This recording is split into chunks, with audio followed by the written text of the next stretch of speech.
नमस्कार, बहुत स्वागत है आपका। फाल्गुन माह के शुक्ल पक्ष की एकादशी को आमल की एकादशी या रंग भरी एकादशी के रूप में मनाया जाता है। महाशिवरात्रि और होली के बीच में ये एकादशी आता है और रंग भरी एकादशी इस बार 2 मार्च से प्रारंभ तो हो जाएगा, लेकिन 3 मार्च को आप व्रत रखेंगे। शुभ मुहूर्त क्या है? देखिए, 3 मार्च को अ, शाम 6:45 तक शोभन नामक योग बना हुआ है। 2 मार्च को सुबह 6:39 से एकादशी तिथि प्रारंभ होगी और 3 मार्च को सुबह 9:11 पर समाप्त होगी। उदया तिथि में व्रत रखने का विधान है, इसलिए आप व्रत 3 मार्च को रखेंगे। पारण कब करेंगे? तो पारण आप 4 मार्च की सुबह 6:44 से सुबह 9:03 के मध्य कर सकते हैं। पारण के दिन द्वादशी समाप्त होने का समय सुबह 11:43 है। इस व्रत में आप दशमी की तिथि से ही व्रत शुरू हो जाता है। सात्विक भोजन ग्रहण करना चाहिए और ब्रह्मचर्य का पालन करना चाहिए। एकादशी का व्रत जिस दिन हो उस दिन व्यक्ति को, अगर आप व्रत रखते हैं तो फल खाकर या जूस पीकर रहें। आप अनाज नहीं खा सकते, और अगर आप व्रत नहीं भी रखते हैं तो लहसुन, प्याज, मांस वगैरह का सेवन भूलकर भी ना करें। एकादशी तिथि के दिन चावल नहीं खाना चाहिए। अगर आप भूल से चावल खा भी लें तो द्वादशी तिथि के दिन चावल जरूर ग्रहण कीजिए, दोष मिट जाएगा। कहा जाता है कि एकादशी का व्रत करने से इंसान के शरीर में एक निश्चित संतुलन बनता है। साथ ही व्यक्ति कोई भी कार्य अगर ईमानदारी से करे तो वो भी पूरा हो जाता है। अगर आप एकादशी व्रत का पालन करते हैं, अनजाने में हुए आपके पाप भी दूर हो जाते हैं। व्यक्ति को पुण्य की प्राप्ति होती है, साथ ही मोक्ष की भी प्राप्ति होती है। पुराणों में साल में आने वाली सभी एकादशी व्रत का विशेष महत्व कहा गया है और हर वर्ष 24 एकादशियां आती हैं। वैसे तो जो भी व्यक्ति एकादशी का व्रत रखकर भगवान श्री हरि विष्णु या विष्णु भगवान के किसी भी रूप का पूजा करता है तो कई जन्मों के जाने अनजाने पाप से मुक्ति मिलती है। साथ ही ऐसे व्यक्ति को मृत्यु के बाद वैकुंठ लोक की प्राप्ति होती है। लेकिन एकादशी व्रत के नियम भी हैं और इस दिन हर एकादशी व्रत के अलग अलग कथा हैं, अलग महत्व हैं और सुनने का भी विधान है। तो सभी एकादशी के लेकिन व्रत करने के नियम एक ही हैं। एकादशी व्रत का उद्यापन अगले दिन यानी द्वादशी के दिन किया जाता है। कुछ ऐसे कार्य हैं जो एकादशी के दिन नहीं करना चाहिए और कुछ ऐसे कार्य हैं जो जरूर करना चाहिए। एकादशी के दिन चावल नहीं खाना चाहिए। एकादशी के दिन बुरे और गलत बातें भी करने की मनाही है। एकादशी के दिन क्रोध ना करें, साथ ही किसी से भी मानसिक या शारीरिक रूप से लड़ाई भी ना करें। इस दिन मांस मदिरा का सेवन बिल्कुल भी ना करें। झूठ बोलने से बचें। किसी की निंदा चुगली ना करें। भगवान श्री हरि की ज़्यादा से ज़्यादा आराधना करें। संभव हो तो रात में जागरण करें या फिर कम से कम एक दीपक ही जला दें रात 11 से 1 के बीच अपने घर के पूजा स्थान पर। एकादशी के दिन पान और सुपारी भी नहीं खाना चाहिए क्योंकि भगवान श्री हरि को अर्पित होता है। इसके साथ ही इस दिन आप व्रत करें या ना करें पर भगवान श्री हरि की आराधना जरूर करें। भगवान श्री हरि की मंत्र का जप ज़्यादा से ज़्यादा करें क्योंकि जितना ज़्यादा आप जप करेंगे मंत्र उतना ही ज़्यादा आपके जीवन की परेशानियां समाप्त होगी, आपके जीवन के कष्ट मिटेंगे। तो एकादशी व्रत की बहुत सारी महिमा है, लेकिन पूजा पाठ भगवान श्री हरि विष्णु की ही होगी।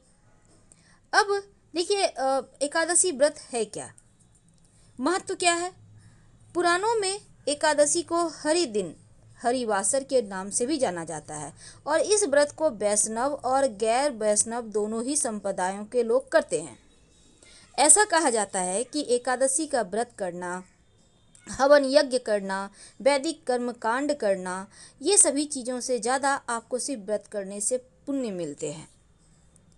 और इस व्रत को रखने की एक और मान्यता ये है कि इससे पूर्वज और पितरों को स्वर्गलोक की प्राप्ति होती है। स्कंद पुराण में भी एकादशी व्रत के महत्व के बारे में बताया गया है।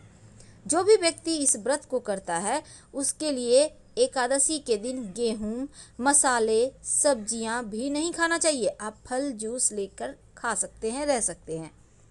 हालांकि इस एकादशी व्रत के दिन बहुत सारे नियम हैं, तो तमाम नियमों के बारे में भी हम जानेंगे, पर इस दिन एक छोटा सा प्रयोग किया जाएगा, वो भी हम आपको बताएंगे। व्रत करने जो लोग व्रत आज कर रहे हैं उनको कुछ चीज़ों से दूर रहना चाहिए, जैसे कि एकादशी के दिन दांत साफ करने के लिए लकड़ी का दातुन इस्तेमाल ना करें। आप नींबू, जामुन या फिर आम के पत्तों को चबा लें और फिर उंगली से कंठ साफ कर लें। वृक्ष से पत्ता भी नहीं तोड़ना चाहिए अगर आपने व्रत किया है तो। स्वयं के गिरे हुए पत्तों का इस्तेमाल करें। आप चाहें तो घर में ही आप श्रीमद् भागवत गीता का पाठ करें 11वें अध्याय का, या फिर सुन भी सकते हैं। ओम नमो भगवते वासुदेवाय मंत्र का ज़्यादा से ज़्यादा जप करें। दान धर्म करने की भी मान्यता है। एकादशी के अगले दिन द्वादशी तिथि के दिन आपको सुबह उठकर सुबह 8 अमूमन हर एकादशी तिथि में सुबह 5:30 से 8 सवा 8 के बीच ही आपको पारण करना चाहिए।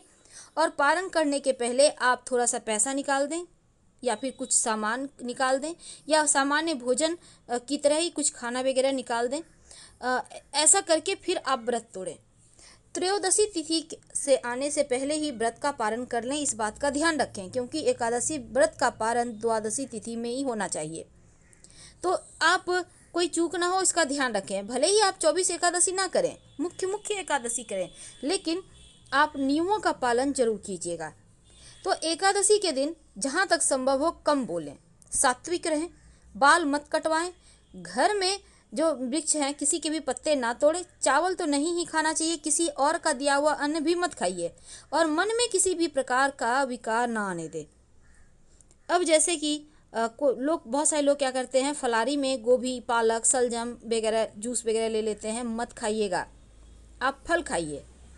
एकादशी व्रत की कथा जरूर सुने, क्योंकि इसके पीछे कई सारी कहानियां हैं। व्रत कथा बहुत महत्वपूर्ण है, और एकादशी के दिन सुनने से व्रत कथा जो है ना बहुत अनिवार्य माना जाता है। शास्त्रों में कहा गया है कि बिना एकादशी की व्रत कथा सुने व्यक्ति को उपवास का पूरा फल नहीं मिलता।